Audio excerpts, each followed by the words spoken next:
आज world youth skill day है। इस पर प्रधानमंत्री मोदी संबोधित कर रहे हैं, सुनते हैं उनको। स्किल्स को समाज के उल्लास का हिस्सा बना दिया। आप देखिए, हम विजयादशमी को शस्त्र पूजन करते हैं, अक्षय तृतीया को किसान फसल की कृषि यंत्रों की पूजा करते हैं, भगवान विश्वकर्मा की पूजा तो हमारे देश में हर स्किल, हर शिल्प से जुड़े लोगों के लिए बहुत बड़ा पर्व रहा है। हमारे यहां शास्त्रों में निर्देश दिया गया है, विवाह दिशु यज्ञशु गृह आराम विधायके सर्व कर्मसु संपूज्यो विश्वकर्मा इति श्रुतम। अर्थात विवाह हो, गृह प्रवेश हो या कोई और यज्ञ कार्य, सामाजिक कार्य हो, इसमें भगवान विश्वकर्मा की पूजा, उनका सम्मान जरूर किया जाना चाहिए। विश्वकर्मा की पूजा यानी समाज जीवन में अलग अलग रचनात्मक कार्य करने वाले हमारे विश्वकर्माओं का सम्मान, स्किल का सम्मान। लकड़ी के कारीगर, मेटल्स का काम करने वाले, सफाई कर्मी, बगीचे की सुंदरता बढ़ाने वाले माली, मिट्टी के बर्तन बनाने वाले कुम्हार, हाथ से कपड़ा बुनने वाले बुनकर साथी, ऐसे कितने ही लोग हैं जिन्हें हमारी परंपरा ने विशेष सम्मान दिया है। महाभारत के भी एक श्लोक में कहा गया है, विश्वकर्मा नमस्तेस्तु विश्वात्मा विश्व संभव। अर्थात जिनके कारण विश्व में सब कुछ संभव होता है, उस विश्वकर्मा को नमस्कार है। विश्वकर्मा को विश्वकर्मा कहा ही इसलिए जाता है क्योंकि उनके काम के बिना, स्किल्स के बिना समाज का अस्तित्व ही असंभव है। लेकिन दुर्भाग्य से गुलामी के लंबे कालखंड में स्किल डेवलपमेंट की व्यवस्था हमारे सोशल सिस्टम में, हमारे एजुकेशन सिस्टम में धीरे धीरे कमजोर पड़ती गई। साथियों, एजुकेशन अगर हमें ये जानकारी देती है कि हमें क्या करना है, तो स्किल हमें सिखाती है कि वो काम वास्तविक स्वरूप में कैसे होगा।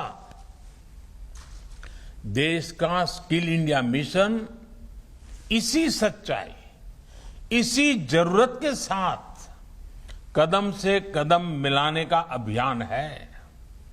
मुझे खुशी है कि प्रधानमंत्री कौशल विकास योजना के माध्यम से अब तक 1.25 करोड़ से अधिक युवाओं को ट्रेनिंग दी जा चुकी है। साथियों, मैं एक और वाक्य के बारे में आपको बताना चाहता हूं। एक बार स्किल डेवलपमेंट को लेकर काम कर रहे कुछ अफसर मुझे मिले। मैंने उनसे कहा कि आप इस दिशा में इतना काम कर रहे हैं, क्यों ना आप ऐसे स्किल्स की एक लिस्ट बनाइए जिनकी हम अपने जीवन में सेवाएं लेते हैं। आपको हैरानी होगी, जब उन्होंने सरसरी नजर से लिस्टिंग की तो ऐसी 900 से ज्यादा स्किल निकली जिनकी हमें अपनी आवश्यकताओं के लिए जरूरत होती है। आप अंदाजा लगा सकते हैं कि स्किल डेवलपमेंट का काम कितना बड़ा है। आज ये जरूरी है कि लर्निंग आपकी अर्निंग के साथ ही रुके नहीं। आज दुनिया में स्किल्स की इतनी डिमांड है कि जो स्किल होगा वही ग्रो करेगा। ये बात व्यक्तियों पर भी लागू होती है और देश पर भी लागू होती है।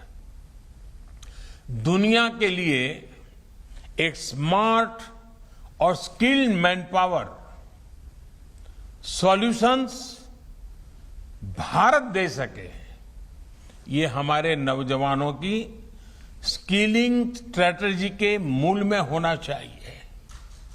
इसको देखते हुए ग्लोबल स्किल गैप की मैपिंग जो कि की जा रही है वो प्रशंसनीय कदम है। इसलिए हमारे युवाओं के लिए स्किलिंग, रीस्किलिंग और अपस्किलिंग का मिशन अनवरत चलते रहना चाहिए। बड़े बड़े एक्सपर्ट्स आज अनुमान लगा रहे हैं कि जिस तरह तेजी से टेक्नोलॉजी बदल रही है, आने वाले 3-4 वर्षों में बहुत बड़ी संख्या में लोगों को रीस्किलिंग की जरूरत पड़ेगी। इसके लिए भी हमें देश को तैयार करना होगा और कोरोना काल में ही हम सबने स्किल्स और स्किल्ड वर्कफोर्स की अहमियत को बहुत करीब से देखा है, महसूस किया है। देश कोरोना से इतनी प्रभावी लड़ाई लड़ सका तो इसमें भी हमारी स्किल्ड वर्कफोर्स का बहुत बड़ा योगदान है। साथियों, बाबा साहब आंबेडकर ने युवाओं की, कमजोर वर्ग की स्किलिंग पर बहुत जोर दिया था। आज स्किल इंडिया के जरिए देश बाबा साहब के इस दूरदर्शी स्वप्न को पूरा करने के लिए भरसक प्रयास कर रहा है। उदाहरण के तौर पर आदिवासी समाज के लिए देश ने गोइंग ऑनलाइन एज लीडर्स यानी गोल प्रोग्राम शुरू किया है। ये प्रोग्राम पारंपरिक स्किल के क्षेत्रों जैसे कि आर्ट हो, कल्चर हो, हैंडीक्राफ्ट हो, टेक्सटाइल हो, इनमें आदिवासी भाई बहनों की डिजिटल लिटरेसी और स्किल में मदद करेगा, उनमें एंटरप्रेन्योरशिप डेवलप करेगा। इसी तरह वनधन योजना की भी आज आदिवासी समाज को नए अवसरों से जोड़ने का एक प्रभावी माध्यम बन रही है। हमें आने वाले समय में इस तरह के अभियानों को और ज्यादा व्यापक बनाना है। स्किल के जरिए खुद को और देश को आत्मनिर्भर बनाना है। इन्हीं शुभकामनाओं के साथ आप सभी का बहुत बहुत धन्यवाद। तो प्रधानमंत्री मोदी को आप सुन रहे थे। कोरोना से लड़ाई में स्किल का बड़ा योगदान है। वर्ल्ड यूथ स्किल डे पर संबोधित करते हुए मौजूदा दौर में अगर ग्रोथ चाहिए तो उसके लिए स्किल्ड होना जरूरी है।